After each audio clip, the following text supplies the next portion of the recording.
All right, we need to have a talk. Mamas, you know that I love you, but there are 5 things that every mom needs to hear. And honestly, these are all things that I wish that I had heard before I had kids.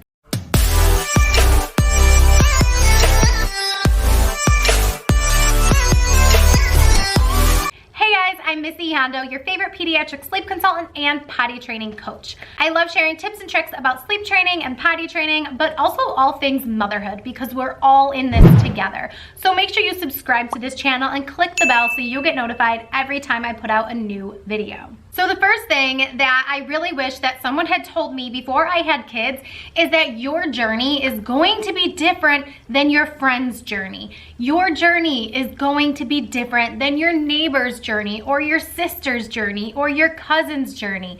Your journey in motherhood is going to be completely different, and that's okay. It doesn't need to be the same as everyone else's.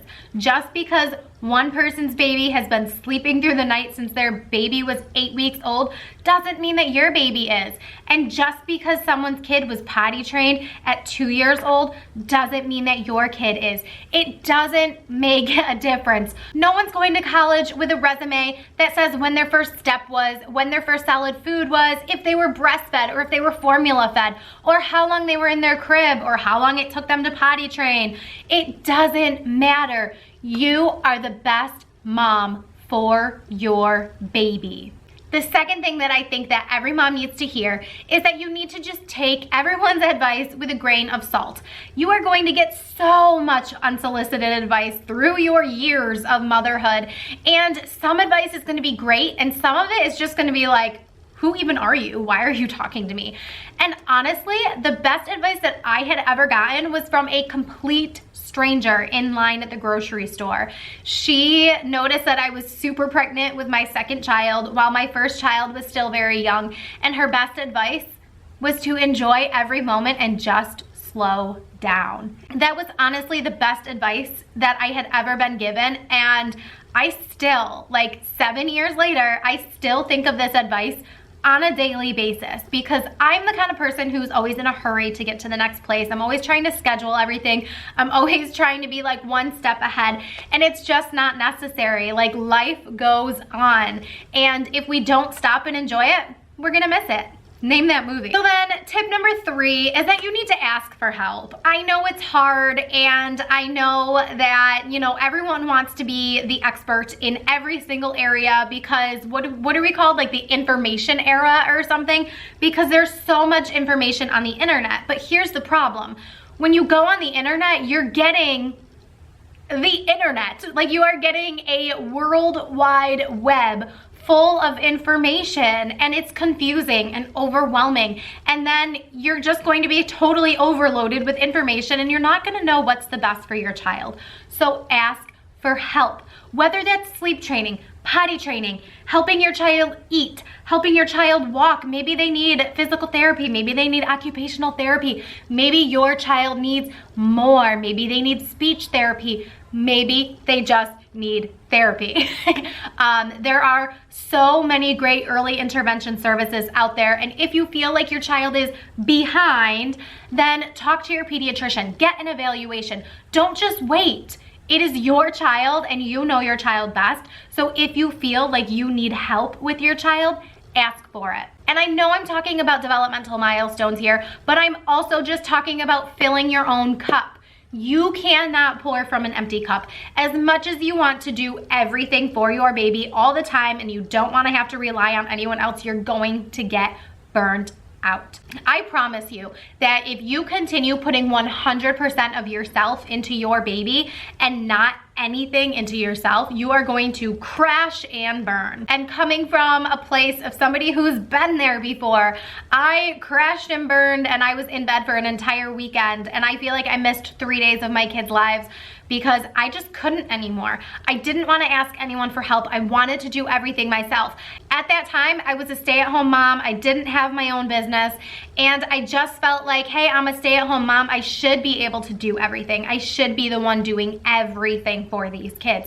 And I crashed, and I literally was just like bedridden for days. And if I could go back and change just one thing, it would be to ask for more help. And not only does asking for help with your child give you a break, but it also gives other people, especially family members, a chance to spend one-on-one time with your kids. And that is something really, really important, especially as our parents age and our parents are getting older. We want to make sure that they are as much a part of our children's lives as possible. And sometimes that means letting your child go overnight when you might not be ready for it. Just because you're not ready for your child to have an overnight at the grandparents' house doesn't mean that your child's not ready. Your parents raised you. They can handle your child. I promise. So then that brings me to the fourth thing that every mom needs to hear. Sit down for this one. You are not going to love every minute of being a mother. You are not going to love every minute that your toddler is climbing all over you. You're not gonna love every minute of waking up in the middle of the night. You're not gonna enjoy blowout diapers. You're not going to love every minute of motherhood. And guess what? That's okay. Not only is it okay, but it is totally normal. There are seriously days or hours that I'm just like, I don't want to mom right now. I want to do what I want to do and not have to worry about anyone else. But obviously, that's not a choice. But that kind of goes hand in hand with asking for help. You need to ask for help so that you can fill your own cup and enjoy those moments where you're not responsible for your child because someone else is, so that when you are responsible for your child, you can really enjoy it. But really, seriously, just know that you're not gonna enjoy every single moment of motherhood, and no one does. And if they say they enjoy every single minute, they're lying. So the last thing that I wanted to talk about today is that your social circle is going to change. This is something that I really wish that I had been prepared for. And I have lost friends that I thought that I couldn't live without. So there are people out there that you didn't know that you needed in your life, and they will seriously help you fill your cup the way that you need it filled. And they will seriously be like your best friend soulmate, and you don't even know that they're out there yet. And that's okay. You will find them and they will find you. And in the process, you might grow distant with other friends. And yes, it's heartbreaking, but at the same time, I've made friends that I didn't know I needed. And having a baby means that you're putting your baby's needs before anyone else's. And I'll tell you a story that, I mean, it still really upsets me. When my oldest son, Timmy, was a baby, he unexpectedly woke up from his nap with a fever, and it was like a high fever. I think it was like 102 or something, and it was the first time that he had ever had a high fever. And I was supposed to go to one of my really good friends' wedding that night, and I had to bail because I needed to take care of my kid. And she was really upset about it. I mean, of course she was really upset about it. Not only are they paying for your plate and all of that, and they have, you know, like a meal gone to waste, but when you want to share such a special moment with somebody and then they can't show up for you, it's really, really upsetting. And that friend didn't talk to me for a really long time. And then she had her own kids, and our friendship is now rekindled. And I feel like if someone's not in your shoes, or if they have never been in your shoes, it is harder for them to relate. But that doesn't mean that you're going to ditch all your friends who aren't parents. That's not what I'm saying. But what I am saying is that it can change things, and that's okay. It's okay. Sometimes your friends want to meet up at 10 p.m. to start pre-gaming and go to the bar at midnight. But like mom life, you still have to wake up at 6 a.m. the next morning and take care of your child. So that might not be something you want to do anymore. And that might mean that you grow a little bit distant from that friend. However, I will say that it is important that if that friend is someone in your life that you want to keep and that you really, really value, you need to take a night off where you are able to go out with that friend. Just drink the coffee, okay? Drink the coffee, live it up, and go out on the town, okay? Go out with your friend, have fun, and have your partner wake up with the baby the next day so that you can sleep in. It is possible. You can have the best of both worlds. So if those friendships are really, really important to you, then it's really important to prioritize and make sure that you plan ahead to be able to sustain those friendships. And on the other side of that coin, I was talking about making friends that you didn't know that you needed. And I can honestly speak from experience on this one too, saying that once my kids started preschool, I thought it was just gonna be like, drop the kids off, go home, do my thing, go pick the kids up. And it's not like that at all. There are so many women who have become really good friends of mine because we're sitting around waiting for our kids, just kind of talking, shooting the shit, hanging out, and really getting to know one another. And now our kids are best friends and we're best friends.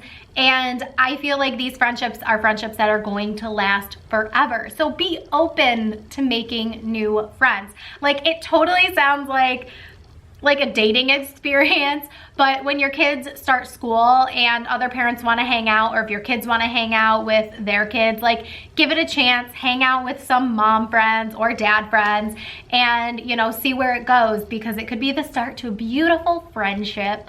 Ending on that positive note of friendship and love, I want you to take my advice with a grain of salt, like I told you to, and live your own life, because these are the things that I wish that I was told before I became a mom, and they are things that I think that you should know before being a mom. So we are going to end this video on a happy, positive note, and I hope that you really got some value from this video, and I hope that if you are a pregnant mom and just starting your journey into motherhood, I hope that you subscribe to my channel. I talk all about motherhood, baby and toddler sleep, and potty training. Those are my specialties, but I also talk all about motherhood. So make sure you subscribe to this channel and click the bell so you get notified every time I put out a new video. Thanks for watching. Bye. Life moves pretty fast. If you don't stop and look around once in a while, you could miss it.